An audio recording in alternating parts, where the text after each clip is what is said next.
Olá, seja bem-vinda e bem-vindo a mais um informativo Mundo UFG. Confira a partir de agora as principais informações da Universidade Federal de Goiás e da nossa região que nós selecionamos para você.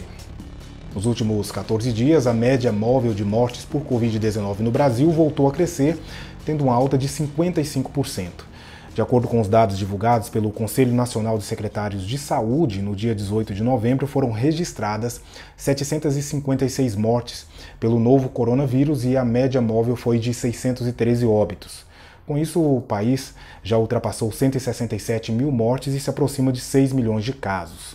Segundo o Ministério da Saúde, 18 estados registraram um aumento no número de óbitos, entre eles o Amapá, onde a taxa subiu 160%.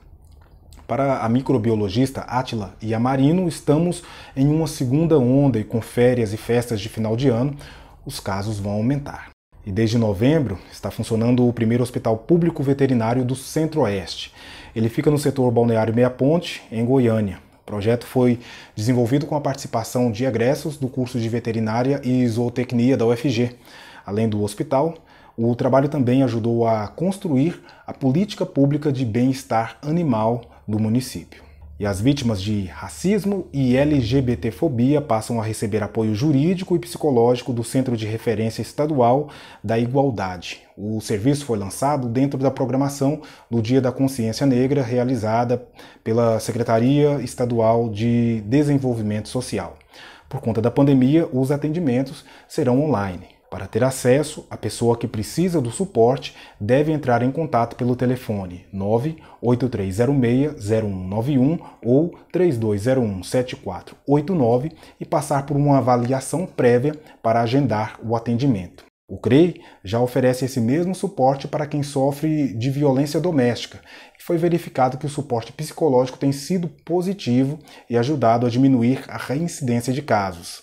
Para se ter uma ideia, em Goiás, essa taxa de reincidência é de 8%, quando a média nacional chega a 20%.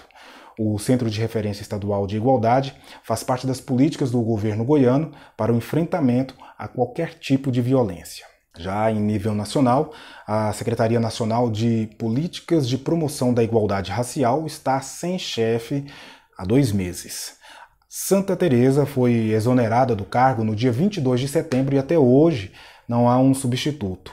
A exoneração foi motivada por suspeita de que o marido de Sandra esteja envolvido em atos antidemocráticos. Especialistas na área acreditam que a falta de um secretário representa descaso com os grupos étnicos raciais brasileiros. O prazo para que os eleitores que não votaram nas eleições de 2020 justifiquem a ausência é de 60 dias.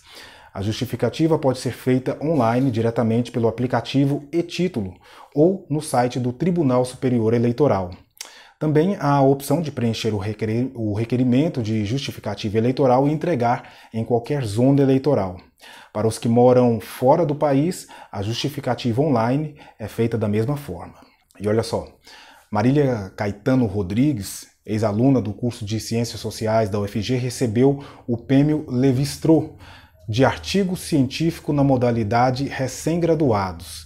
O reconhecimento foi dado pela Associação Brasileira de Antropologia como forma de estimular a carreira acadêmica e dar visibilidade a trabalhos originais e de grande qualidade desenvolvidos ainda lá na graduação. Quem nos trouxe essa boa notícia foi o professor Manuel Ferreira. Foi o que aconteceu com a nossa egressa, Marília Moraes, que trabalhou conosco no projeto Compartilhar Saberes, que estuda uma coleção Carajá, que é um povo habitante do Vale do Rio Araguaia há vários séculos, e que fez uma pesquisa relacionada à questão da feitura das esteiras Carajá, uma cultura material muito importante feita pelas mulheres Carajá. Com isso, nós temos a certeza que estamos no caminho certo de produzir conhecimento de alta qualidade e formar recursos humanos no campo das ciências sociais, da antropologia e da museologia, oferecendo assim para o Brasil profissionais extremamente competentes. Marília atualmente está no mestrado da Antropologia Social da UNB, mas também participa de projetos de pesquisa do Museu Antropológico e do Núcleo Tacna Racan, aqui da UFG. Hora de um rápido intervalo aqui no Mundo UFG, mas em poucos minutos nós estamos de volta com outras notícias da Universidade Federal de Goiás.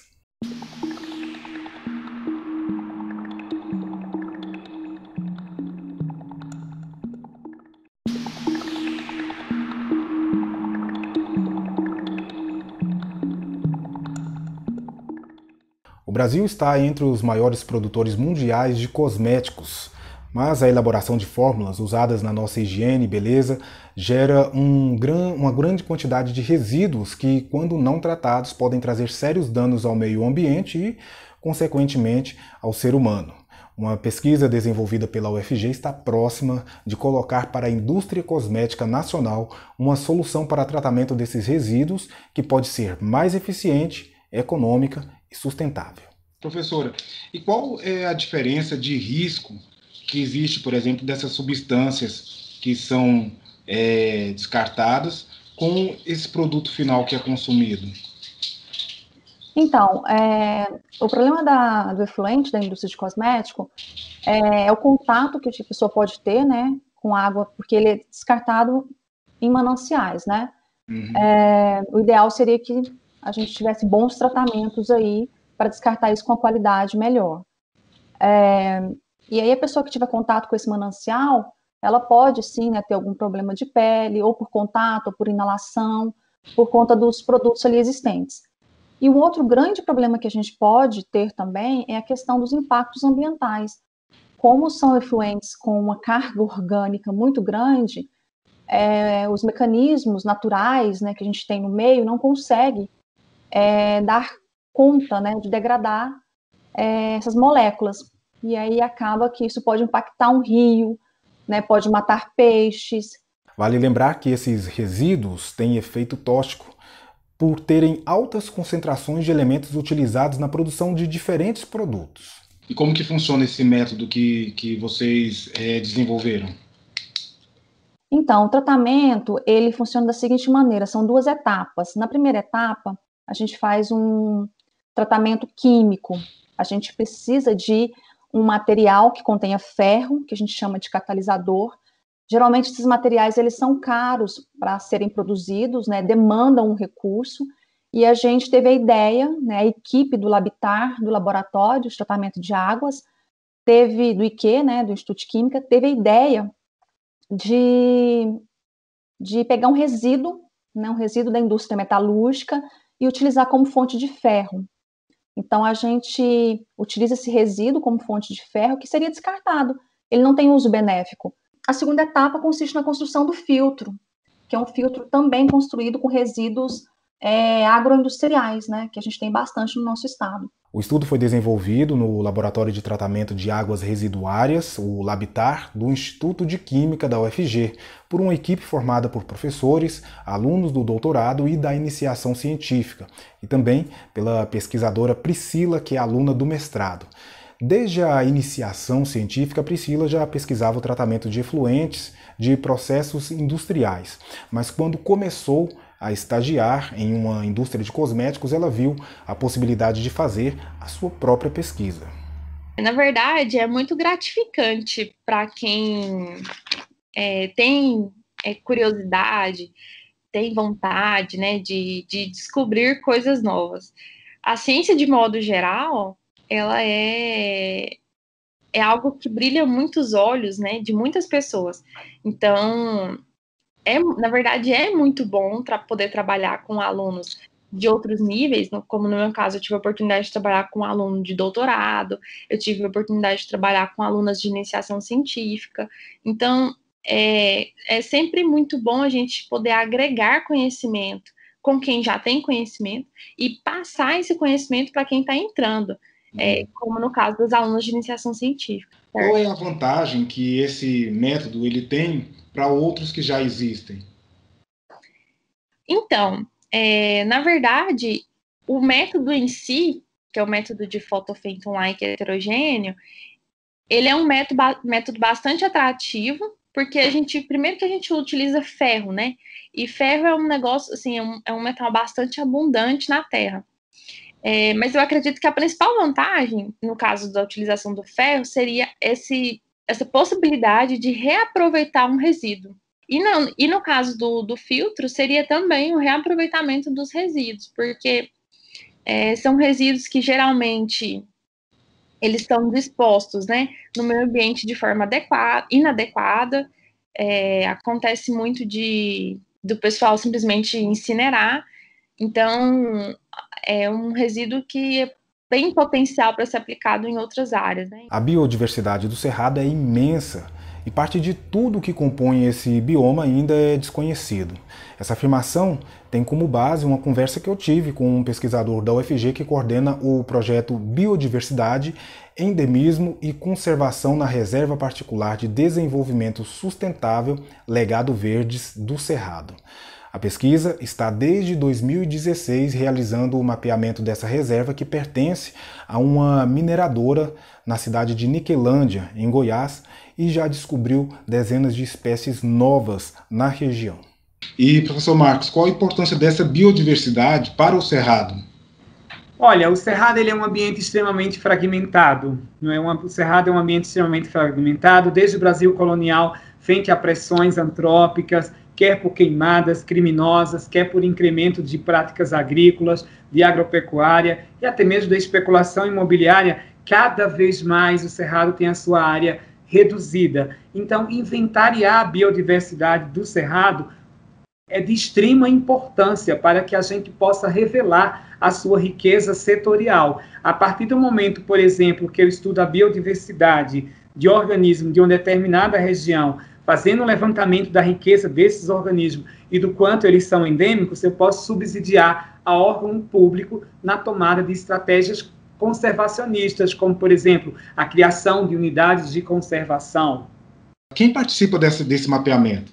Essa pesquisa da gente, ela, como te falei, é coordenada por mim, ela tem a participação de 69 pesquisadores, dentre alunos de graduação, pós-graduação, nos níveis de mestrado e doutorado, e professores de algumas instituições, como, por exemplo, aqui da Universidade Federal de Goiás, da Pontifícia Universidade Católica de Goiás, da Universidade Estadual de Goiás, do Instituto Federal Goiano, também da Unesp, da Universidade Paulista Júlio de Mesquita Filho, campus de Botucatu, e também da Fundação do Instituto Brasileiro de Geografia e Estatística do IBGE.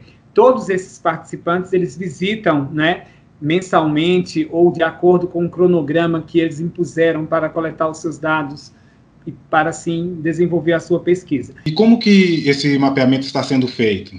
Esse mapeamento, né, como eu te falei, como são diversos grupos biológicos que são estudados, cada grupo desse biológico tem a sua metodologia de coleta específica, não é? Por exemplo, só para que você entenda, quem estuda plantas, como eu, que sou o coordenador do projeto, mas responsável diretamente pela parte de planta, viajo todos os meses e passo de 5 a 7 dias para coletar material botânico, porque as espécies, elas florescem em épocas diferentes, e eu tenho que coletar todos os materiais, tenho que registrar fotograficamente esses materiais, tenho que identificar, porque a ideia final é a gente confeccionar um guia sobre a biodiversidade.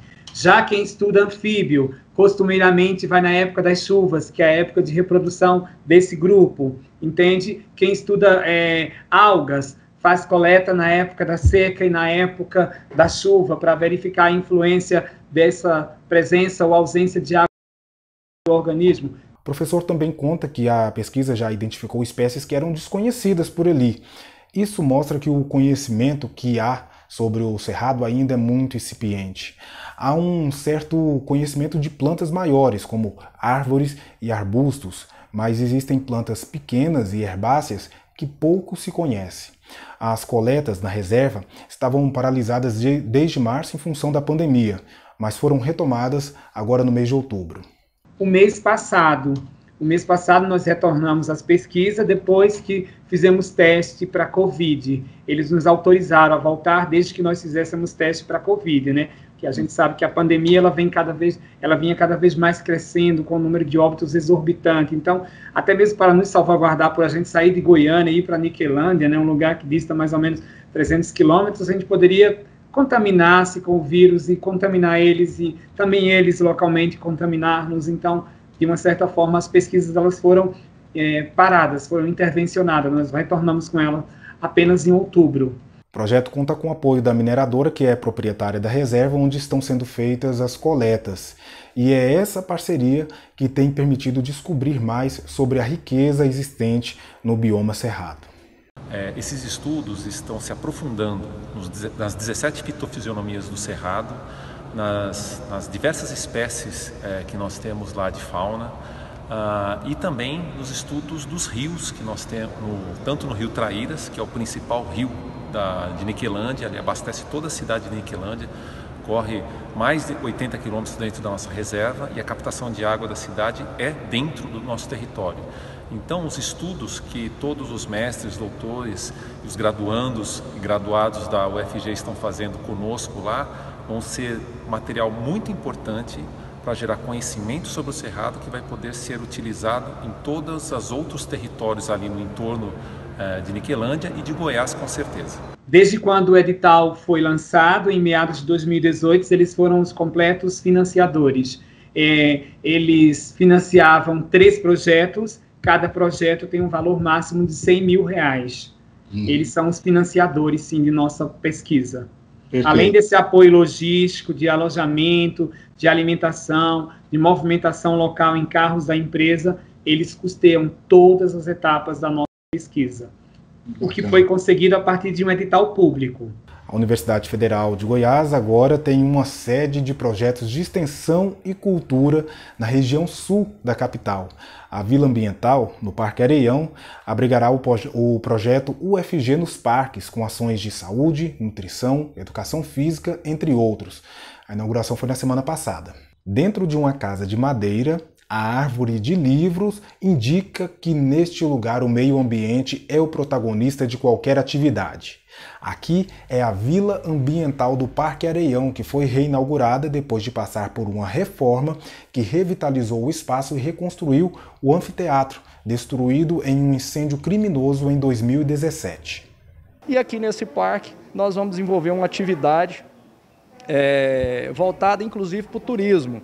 Nós vamos fazer desse local um local de visitação onde a comunidade poderá estar aqui diariamente, fazendo visitas, desenvolvendo atividades que ela vai ficar aberta durante o dia. E além das atividades que nós já desenvolvíamos com a Secretaria Municipal de Educação, recebíamos 100 crianças por dia das escolas municipais, com atividades voltadas para o meio ambiente, agora nós agregamos com novos parceiros. Dentre eles, a Universidade Federal do Estado de Goiás, que para mim é uma honra muito grande, como um ex-aluno, está podendo selar mais essa parceria. É um projeto de recuperação dos nossos parques, ampliação dos parques, motivação para que a população venha conviver aqui com a natureza. O Grupo Anjos da Guarda, que antes da pandemia levava a mensagem de preservação do meio ambiente para crianças e adolescentes nas escolas da cidade, foi o primeiro a se apresentar nesse novo palco, que deve receber ainda várias outras apresentações culturais.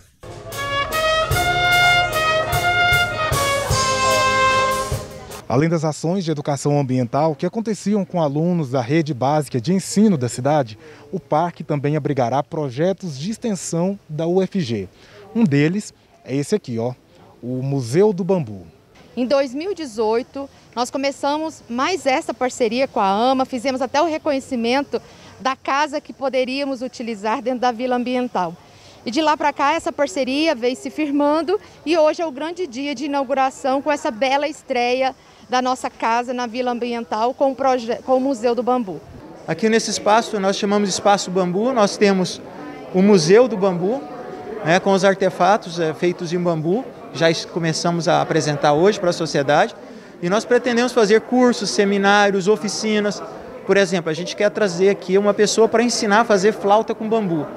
Então nós pretendemos ter várias oficinas aqui ao longo do ano, para mostrar para as pessoas como se faz o uso dessa matéria-prima que é fantástica.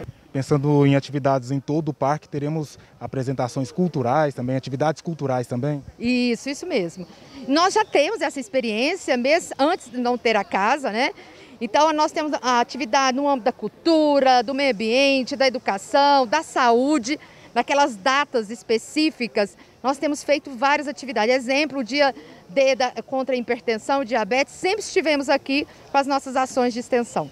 O bambu pode ser utilizado na construção civil, decoração, cosméticos, utensílios domésticos e até na alimentação. A Rede Bambu Goiás quer difundir o que os pesquisadores já descobriram sobre essa planta e popularizar ainda mais o seu uso. Temos aí milhares de possibilidades de uso do bambu, desde o uso energético, como pellet, briquete, carvão, lenha, até a alimentação humana.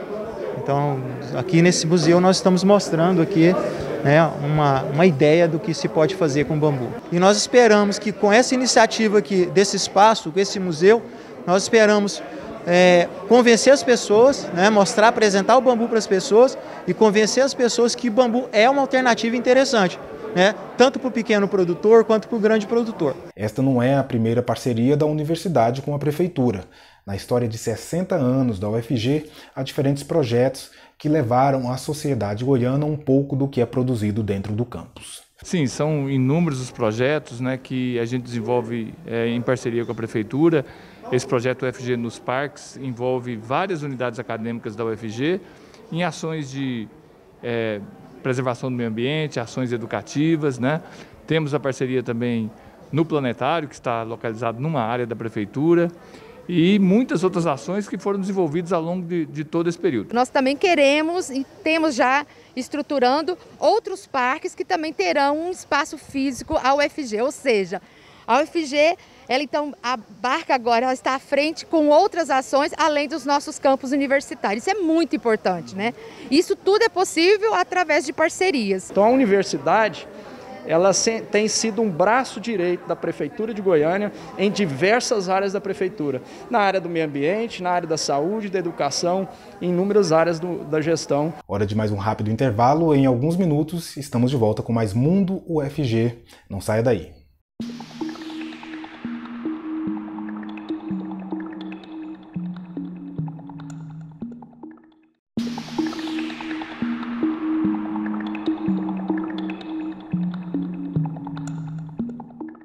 O Banco de Sangue da UFG tem uma importante função junto ao Hospital das Clínicas.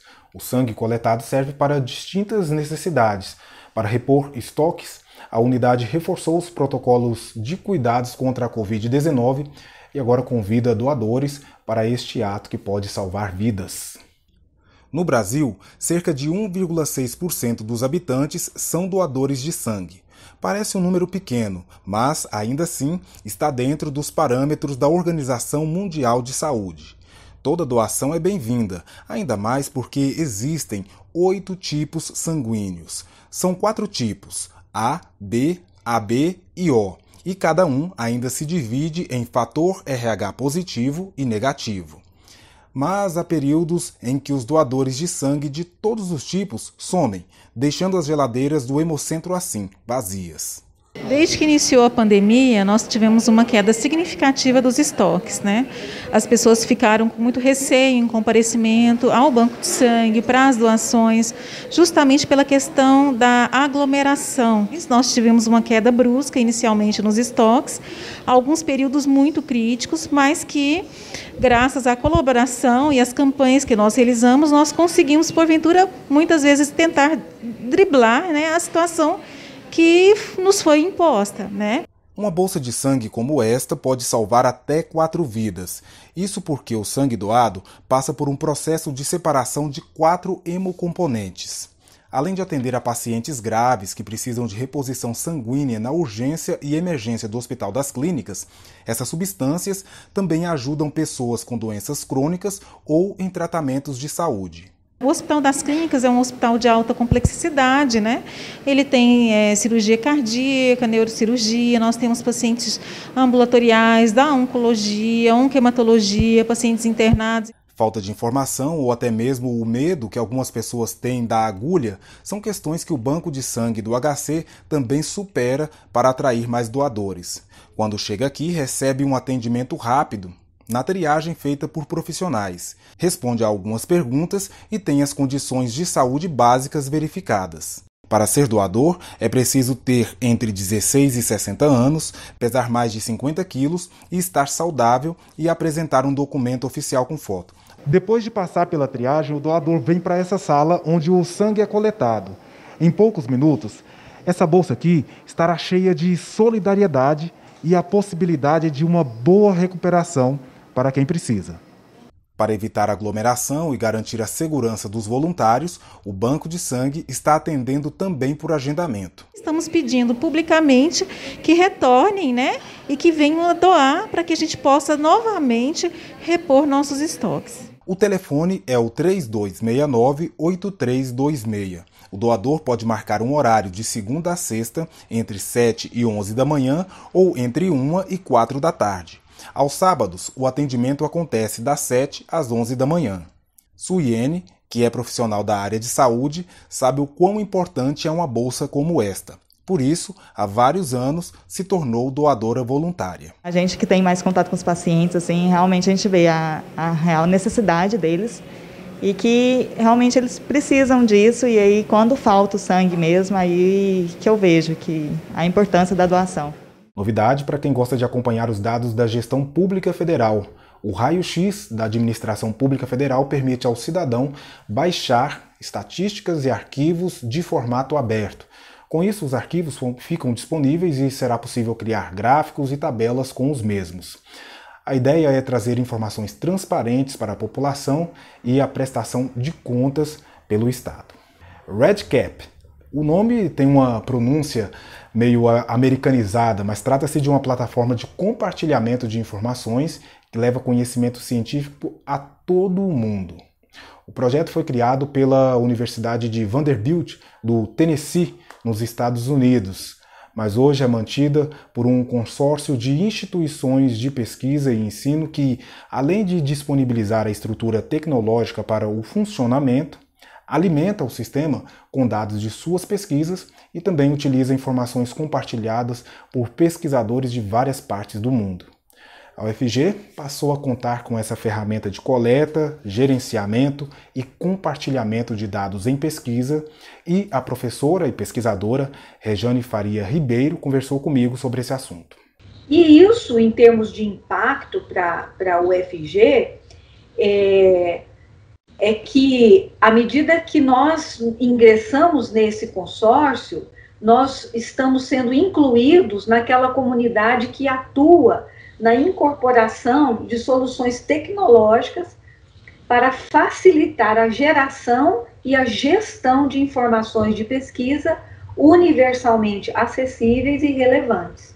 Então, hoje a UFG, o impacto de maneira genérica seria esse: a gente ser incluído nessa comunidade que está tendo esse tipo de ação na direção da pesquisa.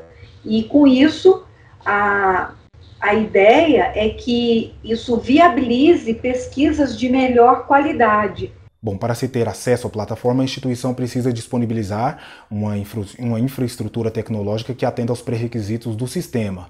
Na UFG, ela está sediada no LANCAD, vinculada à PRPI. Também há algumas regras para que os pesquisadores usem os dados. Primeiro, precisa acessar a página da PRPI e acessar as instruções de uso da REDCap. O pesquisador precisa ter vínculo e ser coordenador de projeto de pesquisa cadastrado no SIGA-A. Precisa também fazer o treinamento introdutório por meio de vídeos disponibilizados pela Vanderbilt University. Uma observação importante, Marcelo, é esta. A UFG, ela não disponibiliza um treinamento específico, porque cada projeto que vai ser feito lá dentro, ele vai ter escolhas específicas para a construção dele. Isso é o coordenador, é o grupo de pesquisa que vai ter que se responsabilizar, né? A plataforma, ela é intuitiva, né? Esse consórcio REDCap Brasil também oferece cursos periódicos. O compartilhamento de dados coletados e gerenciados com o mesmo rigor científico podem encurtar o caminho entre a hipótese e o resultado final de uma pesquisa. Assim, as descobertas feitas dentro de um ambiente acadêmico chegam mais rápido à sociedade. Isso aconteceu, por exemplo, em uma pesquisa envolvendo o Zika vírus. Tem um pesquisador, uma outra instituição nacional e internacional, que desenvolveu um mecanismo de identificar a presença de destruição neuronal do cérebro, por exemplo, sem destruir a massa cefálica, né, sem reduzir a massa cefálica. Só que ele precisa de um contingente de indivíduos aonde ele possa fazer estudos dentro de informações que foram coletadas. Ele precisa de indivíduos que tenham o Zika vírus e que ele possa fazer esse estudo. Só que ele precisaria aí de vários meses ou anos para fazer essa coleta. Hoje tem mães que têm filhos, mães que tiveram o Zika vírus, que tiveram filhos com perda neuronal, mas que não tiveram a deformação anatômica, aquela cabeça pequenininha. Uhum. E foi a partir do compartilhamento de dados que se pôde descobrir que essa perda neuronal pode acontecer sem a alteração anatômica, que a tomografia mostra. Aí qual que é o impacto disso lá na sociedade? As mães, muitas mães que têm o filho assim, ela tem um apoio social, financeiro. E só que ela tem que comprovar que o filho dela tem uma perda de massa cefálica para ela ter aquele dinheiro mensal. Uhum. O filho dela tem o problema da perda neuronal, mas faz a tomografia, não tem o registro da perda de massa. Então, ela não consegue o auxílio.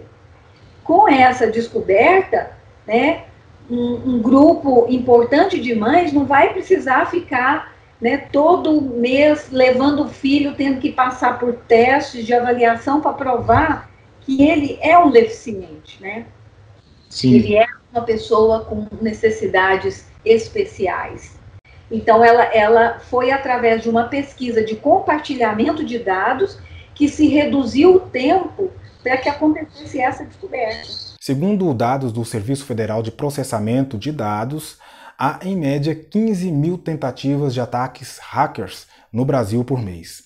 Recentemente, um ataque ao sistema do Superior Tribunal de Justiça, o STJ, criou um alerta para a necessidade de mais segurança para os sites e dados dos três poderes, pois um ataque pode causar danos irreversíveis. Entre os incidentes registrados, os mais comuns foram abuso de sítio, ou seja, problemas na configuração dos sites, fraude e scam, que é a varredura e coleta de informações. E antes de encerrar o programa de hoje, o professor Ricardo Limonge, da Faculdade de Administração, Ciências Contábeis e Economia, tem um convite para você. Durante todo esse ano, nós fizemos um evento chamado de PPGADM Talks. A ideia é conseguir conversar um pouco sobre aspectos ligados tanto à extensão e também ensino e pesquisa, que obviamente estão tangenciando a área de administração. Nós já tivemos um pouco mais de 10 edições ao longo do ano, discutindo sobre elaboração de projetos de pesquisa, aspectos metodológicos e também um pouco mais sobre as pesquisas que o nosso programa tem desenvolvido. Dia 25, a partir das 19 horas, nós vamos estar recebendo o professor Otávio Freire, professor da USP, trabalha bastante com a área de marketing, comportamento do consumidor, e discutindo, acho que um tema que acaba provocando uma discussão muito forte na sociedade. Será que tudo que nós fazemos dentro da universidade, de fato, tem chegado na tomada de decisão dos gestores? O professor Otávio, além de trabalhar na USP, também tem uma consultoria, e nessa consultoria ele baseia todas as discussões em cima de artigos científicos, em cima de pesquisa. Então, no PPGADM Talks da próxima quarta-feira, dia 25, nós vamos conversar como que os estudos acadêmicos de fato estão contribuindo para os gestores. Tá bom? Espero vocês, inscrições abertas e gratuitas. Mundo UFG de hoje fica por aqui. Eu agradeço a sua audiência e também a sua companhia. Acompanhe-nos toda segunda, quarta e sexta, ao vivo e com a sua participação. Um grande abraço e até a próxima.